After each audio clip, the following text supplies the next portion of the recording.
Yalah, memanglah. I dah nampak 3 kali. 3 kali kena tangkap. Tang Jie dengan Jia Yifan lah.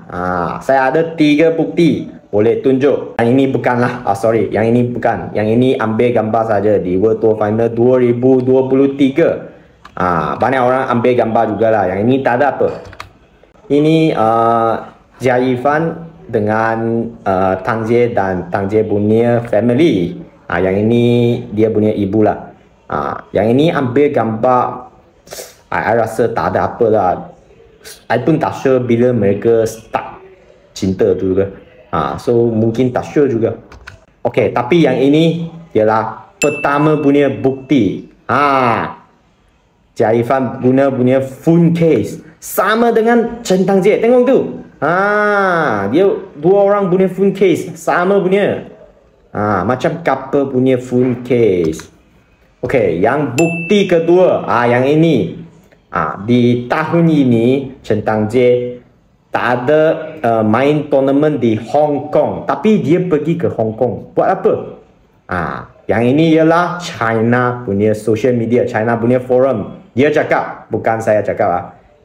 China punya forum cakap. Previously, China forum Ayuke caught a fan who was waiting at hotel in Hong Kong for a chance to meet the stars and capture a photo of Chen Tang Jie, who just won the mixed double titles at the World Championships, secretly meeting Chinese women's double Olympic champion Jia Yifan.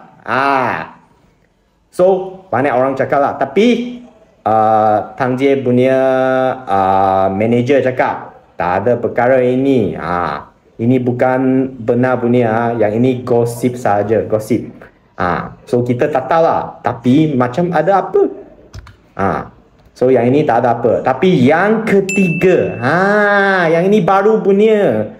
Semalam I think semalam Chen Tang Jie komen di Jia Yifan punya IG. Dia cakap I kan Tofa. Maksudnya apa? Dia suka tengok Jia Yifan post lagi cantik. Dia nak tengok banyak di IG dia post. Dia suka tengok foto dia. So ini mungkin dia 2 orang memang cinta sama-sama lah.